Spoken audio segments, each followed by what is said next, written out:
Hey there, Start here. So I've just loaded up the game and figured I'd go right to the banner and just check things out. Check out our new unit, Blade of Vengeance Ibara. First of all, I want to say Happy St. Paddy's Day to anyone that celebrates the holiday. It's already Friday here in Australia, so already wearing green, ready to party hardy tonight. For those of you that are more excited about what's going on in the game, let's talk a little bit about this new unit. So Ibara, the unit itself looks really good. Like, she looks amazing. If you haven't seen the CG animation yet, I'll show it real quick.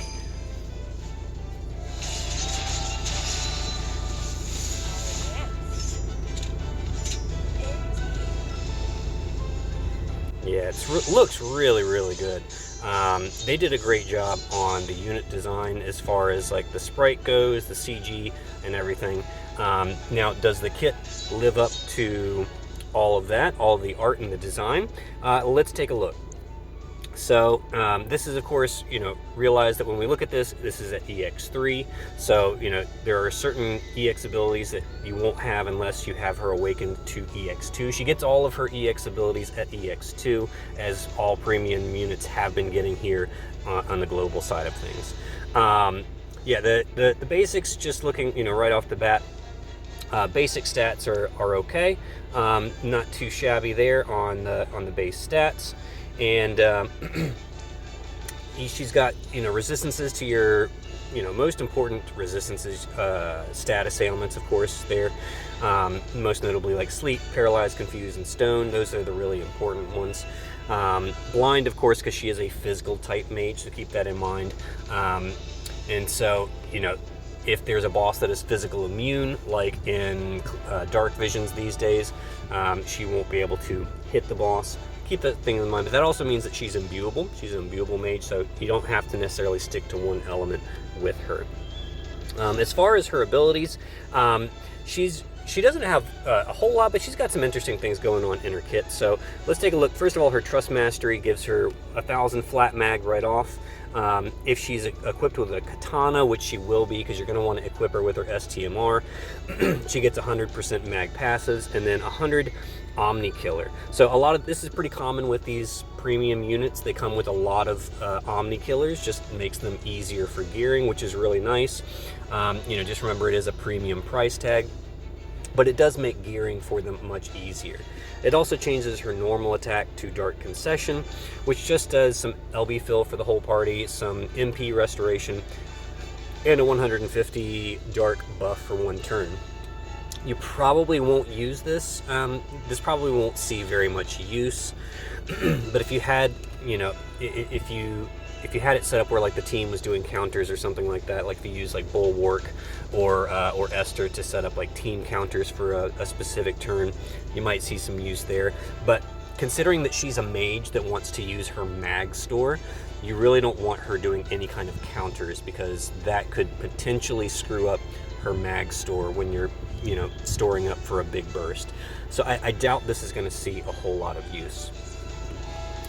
She is a dark affinity type unit, and so she comes with the standard 150% dark amplify for 2 turns, basically just a setup for a big burst.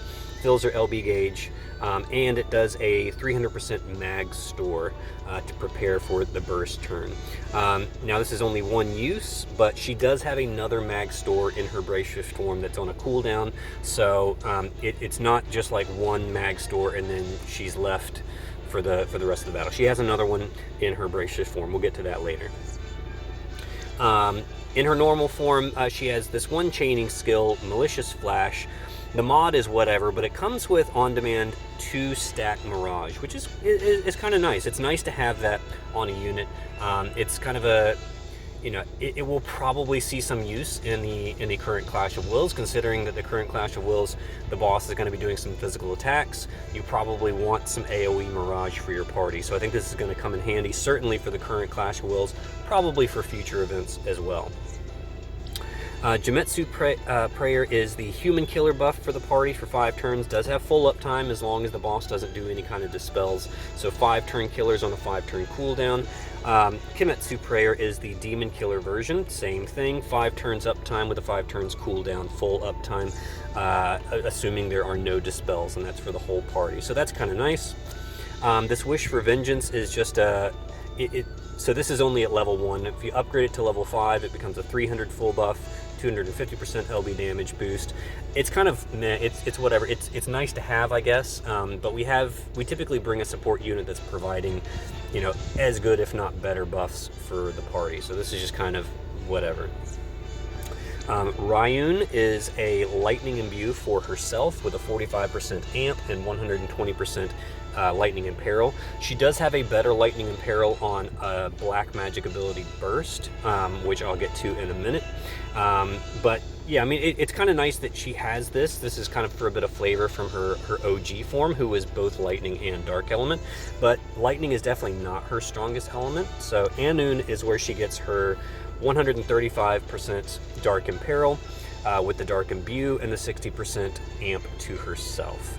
All right, she doesn't have any kind of party imbues or party amps outside of the black magic skill in Darkga, which is useful in, you know, in certain scenarios. I'll get to that in just a minute. All right, but she doesn't have any kind of like decent imbue amp for the party outside of that black magic. When you awaken her to EX2, she gets all these nice EX awakening skills, like another 100% Omni killer. So at EX2, she's got 200% killers to all races. She also gets the ability Prayers Granted, which does that does her LB fill. It's sort of like the Warring Spirit ability. Also does some morale fill and a 250% LB damage buff to herself for 3 turns. I wish it had been more like Esther's ability, where it buffs it for the whole party, but whatever. And then Demonic Sorcery gives her a 100% chain cap boost, some LB fill rate, and 500 static mag. It's interesting because at EX2, she basically hits the chain limit cap innately, because she also has another innate skill that does chain limit boost. So if you have her EX2, she's hit the chain cap innately. You don't have to worry about any chain cap gear, you know, no Magister's gear, no indestructible light. You don't have to worry about that at all. You don't even need her vision card, which is, it's kind of weird because her vision card, if you get her EX3 and you get her vision card gives 100% chain cap boost. I don't understand why, if she's already got it in her kit, why does her vision card give another? That's because you can only go up to 200%. I don't know. It's very strange. I don't understand. It's almost like she doesn't want her own vision card, but she does, because it's the highest mag card that you have. So she definitely wants it. I don't know. Doesn't make a whole lot of sense to me. But anyways, some of her other passives, she gets 200% mag TDH, a bunch of passives here, some chain ramp boost. So remember, chain damage boost and elemental chain damage, that's different from chain cap or chain limit. This just means that she ramps up the chain speed much faster. All right, and so she gets 200% innately. You can go up to 300%. So you could give her something like Oliveira's TMR to cap her chain damage boost if you had the room in her kit, which you probably will, considering she's very easy to gear. And then Captivating Demoness just gives like a standard 200% LB damage boost, some MP restore, makes her null to charm, which is really nice. That's kind of a nice resist to have in the kit. It would have been nice if it was stop and charm, but you know, charm is, you know, having charm immunity is good. That means you just have to worry about stop immunity. And then this Unholy Veil gives her some HP and MP, and gives her this ability which activates every turn, which does a 3,000 HP barrier and 100 morale restore. Hopefully, I'm hoping that does not interfere with her mag store. That could be a real problem if it does, but you know, I would hope that they would code it so that it doesn't interfere with her mag store ability.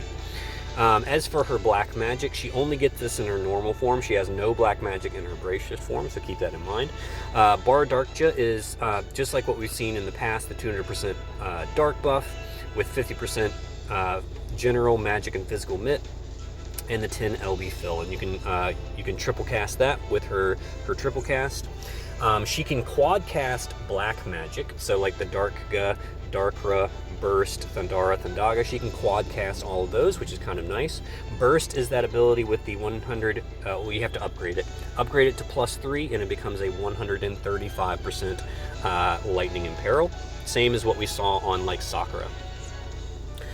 She does have in Dark Gust, so this is her on-demand party Dark Imbue with 35% Dark Amp. It's probably only going to see use in emergencies, because you're probably going to want to bring someone like Melissa to do a proper Imbue and Amp for the party, but this could come in handy if you don't have anybody else on the team that can imbue with Dark. And her her normal form Limit Burst is quite nice. It's got a 40% Katana Imperil. That's the highest that we have in the game. 2B has the next highest at 35%. And so 40% Katana Imperil is quite nice. 250% killers to herself only for 8 different races: Beast, Demon, Human, Dragon, Fairy, Insect, Plant, and Reaper. That's a very nice spread of killers there, and that lasts for 3 turns. It comes with this odd 80% Spirit Break. You can basically ignore that because 80% is irrelevant. And then it does some damage. It's not super high damage, but it is Extreme Nova Change, which is kind of nice. This is really just a setup, however, for her Brave Shift Limit Burst. And I'll just go straight to her Brave Shift Limit Burst, which is basically just a one-hit finisher. Starts at a 435 times modifier, which, you know, isn't too bad considering that she's going to do a mag store buff, and she's going to have pretty high stats, especially when leader skills kick in. That's going to hit pretty hard even outside of Clash of Wills, but then inside of Clash of Wills it goes up to a 527.5 times modifier, which again, it might seem low compared to units like 2B, but you got to remember she's a mage who is going to do a mag store buff right before doing this, and so that's actually a pretty high modifier for a mage that has a mag store buff, and so it's gonna hit pretty hard in Clash of Wills, especially in the one that we're gonna have right now. All right, so just keep that in mind. Now in her Brave Shift form, she's basically all damage. She's got the 150% Dark Amp, of course, but then she just basically has these 3 damage skills. They are all Bolting Strike, Demonic Cleave. I think it does at full morale. It has a 750 times modifier, and it does some LB fill for Ibara, as well as a bit of morale fill, which is kind of nice. So if you triple cast that, she's got her LB up and ready to go next turn. This one, Demonic Gash, does Mirror of Equity frames, which is nice because a lot of units going forward, a lot of the JP units are going to have Mirror of Equity frames, so she'll be able to chain with those units as well. Also has a 750 times modifier, and if you triple cast it, you've got a full LB gauge. And then she's got this cooldown. This is her other mag store ability, so it's got a pretty decent modifier in Clash of Wills. Looks like it's what is that, 1150 times modifier in Clash of Wills, which is kind of nice. And you know what you would do is you would do 2 casts of Demonic Cleave and end with a cast of Demonic Retribution, and that would fill up her LB gauge and would give her a mag store boost so that she could then do her big hit right here. Yep. And so basically you want to do her normal form LB, come into her Brave Shift form, do those skills to fill up her LB. If you have the, you know, obviously if you have this skill, you're going to want to use that one. Make sure it's the last thing you cast so that you do that mag store that doesn't get interrupted. And then you end with her big hit, her big one-hit finisher. And that's how you're going to maximize her damage. Remember, she has no black magic in her Brave Shift form, so if you need to use any of that black magic, you have to be in her normal form. Luckily, she is a true roll shifter, so you can shift back and forth, no cooldown. She can go back and forth as many times as she wants. Right, so all in all, she's a pretty solid damage dealer. She doesn't have a whole lot of team support in her kit other than those 200% killers, which is kind of nice. But then you've got like Kaito, who's doing 200% killers to 4 different races inside Clash of Wills, and even outside of Clash of Wills, he's doing 150% to 4 races. So like, you know, on the support side, she's a bit lacking, but she's a very strong damage dealer, and she's going to come with leader skills. So, you know, it's going to be hard to resist when those leader skills activate and everybody sees her doing like big PP numbers and doing, you know, huge damage with the leader skills. I personally, I still think it's a smarter investment to wait. Save your Lapis, save it up for Scarlet Rain, who's going to have the generic FFBE tag, which is going to apply to a much broader range of units. And I'm sure we're going to get a global exclusive unit that has a Clash of Wills tag in the future. Ibara may or may not get the Clash of Wills tag. If she does get the Clash of Wills tag starting with leader skills next week, then I would say go for her. But I don't think they're going to give it to her yet, because they would basically, that would keep people from pulling for Dio entirely, I think. My assumption is that she is going to get a Clash of Wills tag later on down the line, maybe in the next couple of months, probably when our first Clash of Wills tag leader skill comes out, probably shortly after that, because they'll obviously want to sell that first global exclusive leader skill with the Clash of Wills tag, and then probably shortly after that, Ibara will get a quote-unquote upgrade with a Clash of Wills tag on her leader skill as well. So, you know, I don't think she's going to be left with just the singular dark tag forever, but it will be probably for the next month or so. So just keep that in mind. All right, and that's basically it. Not a whole lot else going on with her. Now, you can see I do not have enough Lapis to go all the way to pity. So my personal rule is do not pull unless you have enough to go to pity. So I am not doing any kind of step ups for this unit. You do see, however, that I do have 138 tickets, and I'm going to just throw some tickets at her. I'm just going to do some single ticket pulls here. I originally had 129 tickets before login, but then we got a bunch of login rewards with a bunch of tickets in it. So originally I was just going to do 30 ticket pulls, because that would leave me with 99 tickets. But I've got 138, so I figure I'll pull until I get down to 100 tickets, so that'd be 38 pulls. And if I get lucky, that would be awesome. All right. So if you feel like sitting around and watching me do single ticket pulls, you know, sit back, strap in. Here we go. We're going to do the pulls. If you're not interested in the pulls, then now's the time to cut away from the video. All right. So let's get in there. I'll go ahead and just get rid of these stupid 30% summon tickets and guaranteed tickets right out off the bat, because I hate those things. They're so worthless.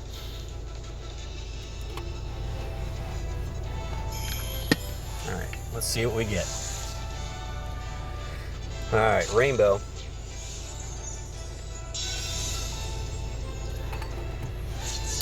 Lightning. Oh, the original Gangsta. All right. Love that Aurora Scarf, by the way. You can put an Aurora Scarf on your Ibara in normal form, and she will do that LB fill for the party twice. I've actually used that on 2B, because 2B has the same thing with the 5 AoE LB fill, and I've put Aurora Scarf on her before to do upgrade to do the double LB fill for the party. That has come in handy in a couple of instances, especially for filling up people who have terrible LB fill like Wilk. I have definitely used it to help fill up Wilk's LB before. All right, let's burn through these Uggo tickets. These things never give me anything. These like 30% and like 5-star guaranteed. Never get anything good with those. All right. Crash.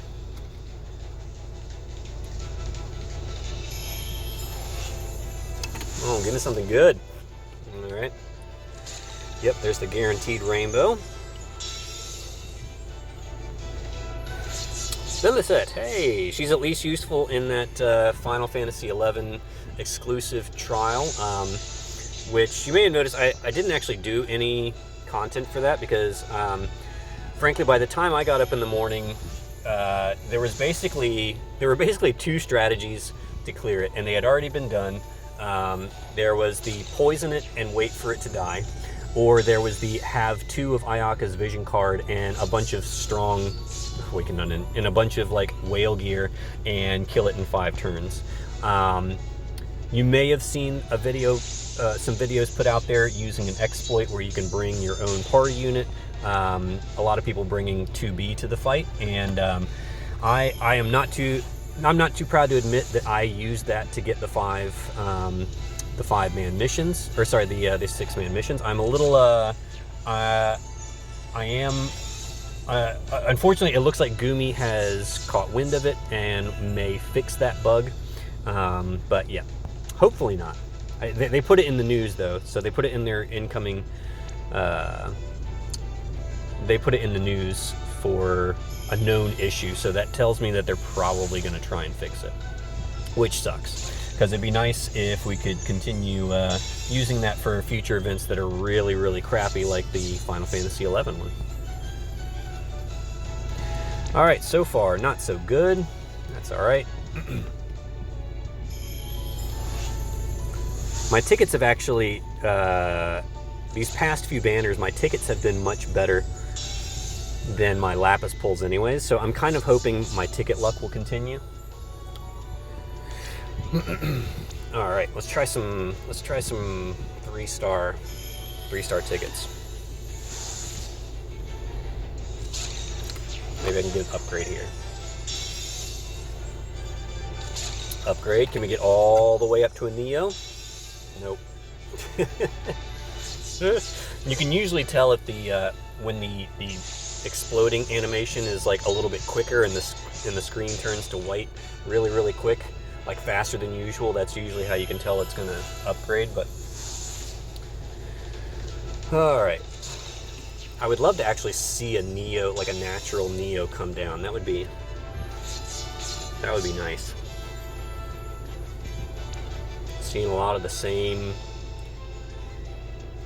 trash units here. Come on. Blue. A lot of blue and yellow.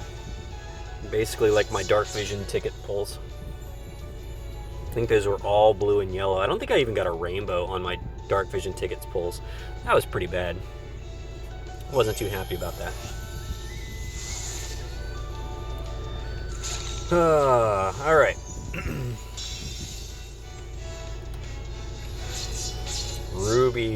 Rubicante.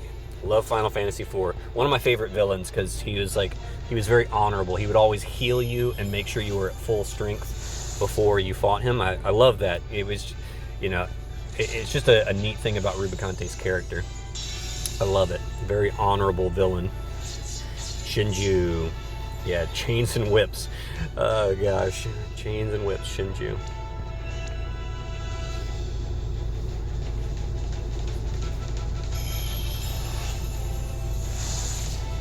All right, man, lots of yellows. Golden showers. Oh, Gumi is Yazoo Laws. Oh gosh. I don't know about you guys. I did not care for Advent Children at all. I thought it was. It didn't need to happen. Like, everybody wanted it. Of course, they wanted like some, something for after. I didn't like Advent Children. I thought it was silly. I thought it didn't need to happen. Yeah, that's just me personally. I love Final Fantasy VII. I love the lore surrounding it. I like a lot of the games that they've sort of put out around it, like prequels and things like Crisis Core. I thought those are really neat. But Advent Children just did not need to happen. It was silly. Okay.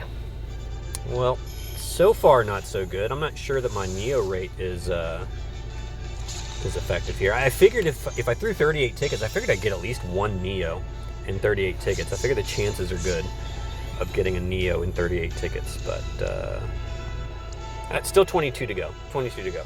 We've only done what, 14 tickets so far? I forgot how many I started with.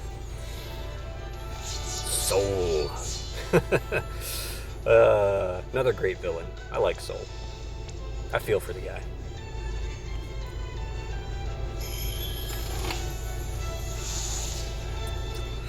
Yellows.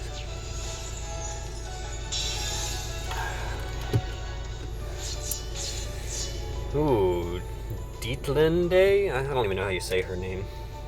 I love Love that sprite animation though. That's fun. All right. Let's see. I think I'll do 10 4 stars and 10 3 stars to finish it off. Yep. Just kind of do an even mix of the two.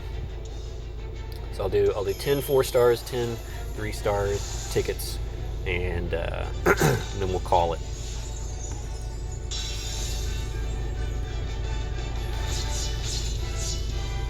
Sid, another Final Fantasy IV favorite. Gotta love Sid. I mean, you know, Sid's really just a Final Fantasy favorite in general. He's in all of them, so. Final Fantasy IV Sid, definitely one of my favorites, but Final Fantasy VII Sid is probably all-time favorite Sid. Just love this character from Final Fantasy VII. That like salty, broken old man who is just like just wants to live his dream. Although of course I don't condone the abuse to his aide, but I can understand his anger, you know. But I certainly don't condone all the verbal abuse that he hurls at her, despite the fact that it's masking his love for her. Still just not the best way to go about it, Sid.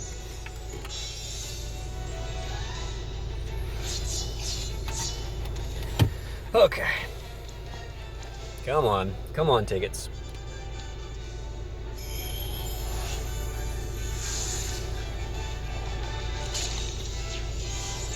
I'd like to see one Neo in all of these polls.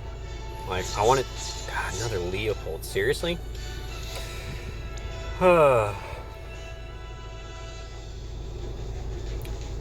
Come on now.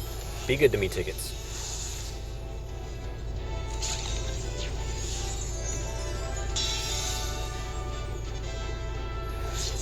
Lulu and Delulu. Yes, the comic relief of Season 2.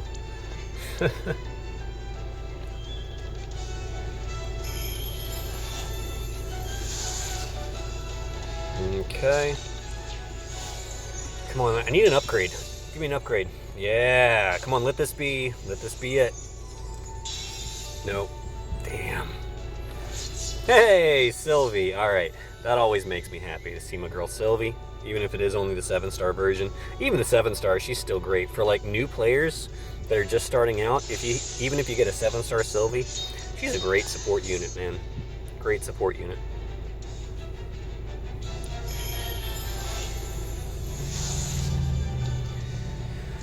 Oh, man, these are Zahn. Yes, Neovision Zahn win, Gumi. That's all I ask. I want a Neovision Zahn. Come on. All right, this November, Black Friday, needs to be a Neovision Zahn. Actually, he was originally an Easter unit, so you know, maybe next month. You know, if you're listening, Gumi, I would like a Neovision Zahn next month for Easter. Maybe alongside some upgrades for our best girl Esther, because she kind of needs it. Leopold, seriously. I'm tired of seeing Leopold. Get out of my face, Leo. You are just not helping me, Leo.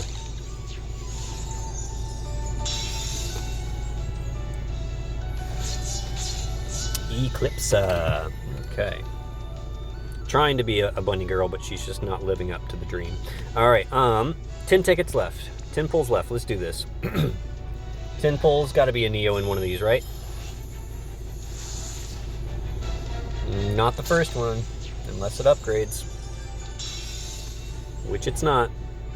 Skaha.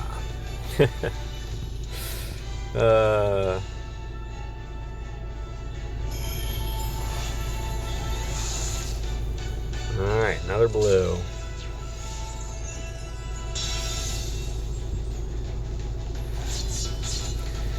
Alright, Pratira, yes, another lovely unit. Come on. Ugh. I haven't actually seen, like, I haven't seen a non-guaranteed Neo drop down in forever. I'm seriously concerned about my RNG. RNGesus has not been with me lately. Not sure what I did to anger RNGesus lately, but he is definitely not in my corner these last few months. Ugh. Yeah, not cool.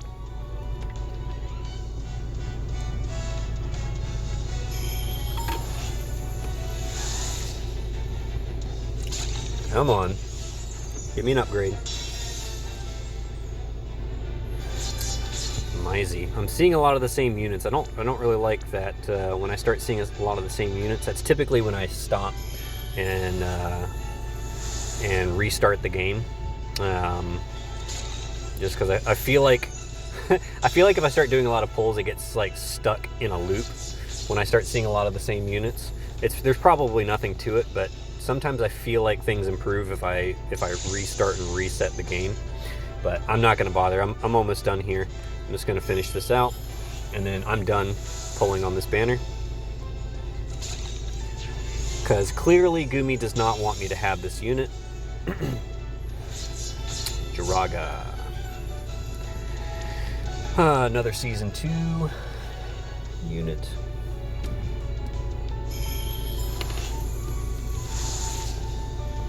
Yep. So I don't think I'm going to be playing with the new Ibara. Domino. I just actually found out yesterday. I was chatting with someone in the Discord. Domino is one of the very few units. I think it's her and Folan have 25% reduce encounter in their kit. So if you ever if you're ever in a dungeon or exploration that has a really high encounter rate, you can put her on your team with all the reduced encounter gear that you have, and get your encounter rate as close to 0 as possible. Just something interesting that I learned the other day. Oh, jeez. Okay. Yep, I'm gonna go 38 tickets without a single Neo. That feels great. That feels really good. All right, last chance for a Neo. This could be it.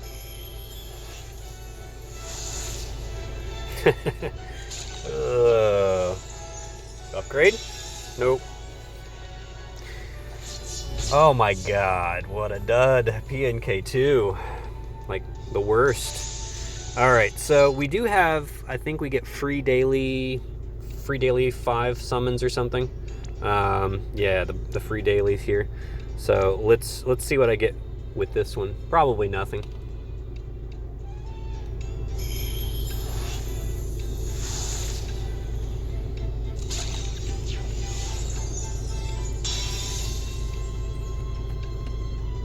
Yep. Whole lot of nothing. Not surprised. X-Death, I guess, huh? I already have my DX3, so don't really need that. Alright, well that was fantastic. That was pretty much as bad, if not worse, than my Melissa pulls. At least I didn't waste any Lapis. Thank goodness I did not waste any Lapis on this banner. So, thank you guys for watching. If you suffered through all that, sorry you had to suffer through all those pulls and not see a Neo. Hopefully your pulls are better. Good luck if you are pulling out there, and good luck with the content out there. I haven't even stepped into any of the content today. This is literally the first thing I've done.